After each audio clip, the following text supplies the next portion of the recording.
మీరు చెప్పినట్టుగా మీ సూచన పాటిస్తాం అధ్యక్ష. స్ట్రైట్ క్వశ్చన్లే అడుగుతా అధ్యక్ష మంత్రి గారిని.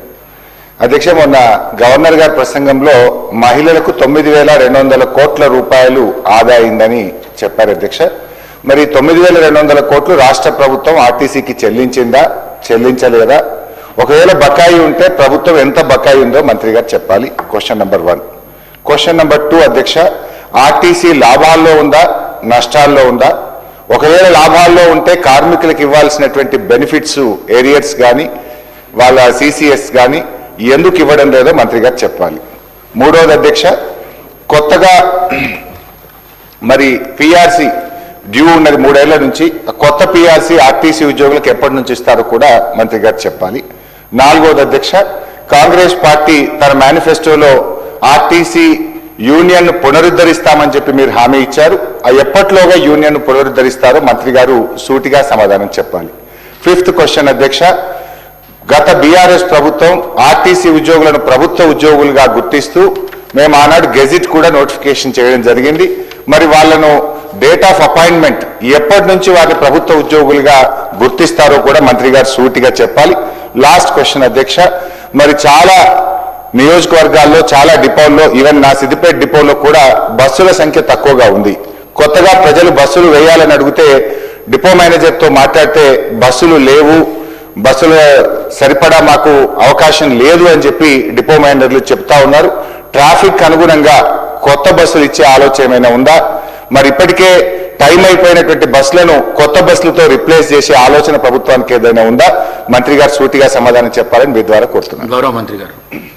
సార్, అడిగినటువంటి ప్రశ్నల్లో ముఖ్యమైనది తదుపరి గౌరవ ఇతర సభ్యులు అడిగిన 1955 క్వశ్చన్లు ఉన్నాయి. వాటన్నిటిని ఆ సందర్భంలో ఆన్సర్ చేస్తాను. కానీ నేను రాజకీయ విమర్శ వేసుకోలేదు.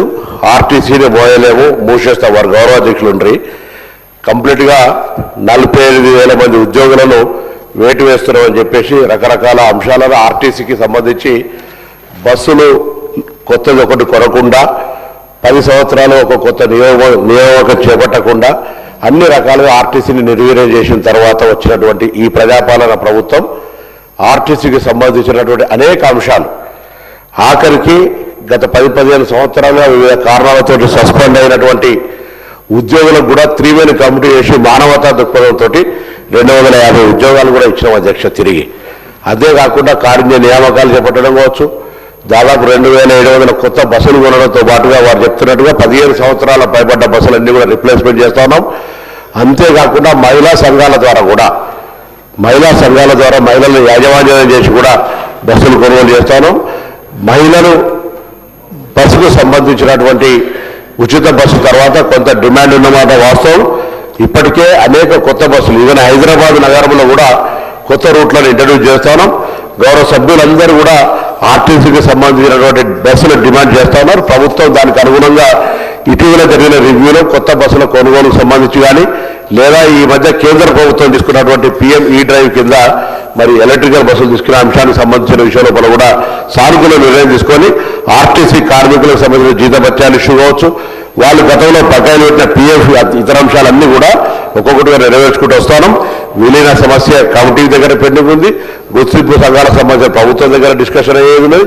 వీటన్నిటికి సంబంధించి ఆర్టీసీ కార్మికుల సంక్షేమం ఈ ప్రభుత్వ లక్ష్యంగా, ప్రయాణికుల సౌకర్యం ఈ ప్రభుత్వ లక్ష్యంగా, ఆర్టీసీని అభివృద్ధిలోకి తీసుకుపోయే విధంగా కార్యాచరణ తీసుకుంటున్నామని మీ ద్వారా గౌరవం వివరిస్తాను. ఇంత స్పష్టంగా 1950 క్వశ్చన్ నెంబర్ సేమ్ దానికి అప్పుడు ఆన్సర్ మళ్ళీ సభ్యులు అడిగిన దానికి సేమ్ క్వశ్చన్ 1955 ఉంది. ఆర్టీసీ విలీనంకి సంబంధించి ఉన్నది, ఎలక్ట్రికల్ బస్సులకు సంబంధించి ఉన్నది. దీని తర్వాత సేమ్ క్వశ్చన్ ఉంది.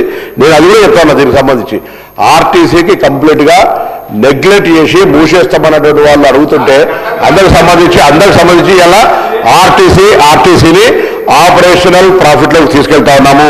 ప్రభుత్వము తప్పకుండా ఆర్థిక సహకారం అందిస్తుంది కాబట్టి ఇలా ఆర్టీసీ ప్రగతి రథచక్రాలు ముందుకు కదులుతా ఉన్నాయి. ఆర్టీసీ 81% పైన ఆక్యుపెన్సీ రేట్ తోటి ఇలా ఎంటైర్ స్టేట్లో ఒక లైఫ్ లైన్గా ప్రతి పల్లెకి ఇలా మహిళలను తీసుకొని ప్రజలను తీసుకొని చేస్తా ఉన్న సందర్భంగా తప్పకుండా మా బాధ్యత సభ్యులు చెప్పినటువంటి ఇంకా సమస్యలు ఉంటే తప్పకుండా వాటిని 100% పరిశీలన చేస్తాం.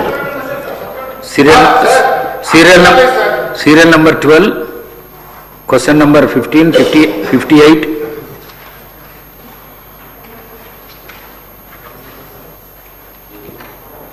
మినిస్టర్ గారు.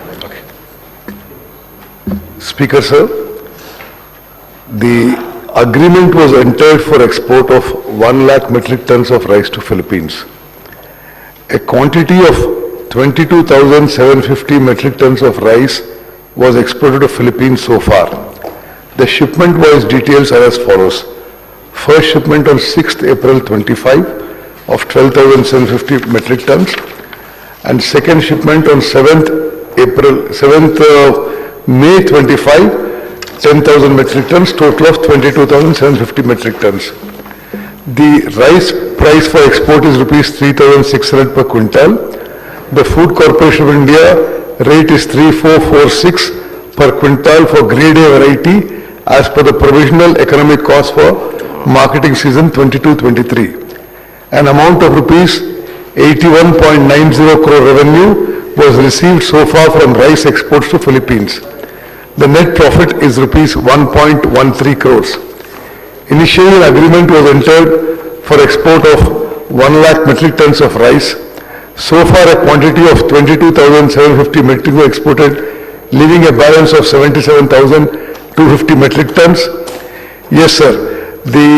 There has been a delay after the second shipment due to various issues and disturbances in the Philippines country, and there has been a general ban on rice import by the country from 1st September 2025. After that, the Philippines government has recently granted a special permit to state of Telangana for next shipment of 6,975 metric tons, which is under process now. Shri Gangula Kamalakar గారు. Shri T Harish Rao గారు. Sir, మంత్రి గారు సభను తప్పుదో పట్టించారు అధ్యక్ష. ఇది ఒక పెద్ద స్కామ్ అధ్యక్ష. ఈ ఫిలిప్పైన్కు బియ్యం పంపిణీ అనేటువంటిది పంపడం అనేది ఒక భారీ కుంభకోణం జరిగింది అధ్యక్ష.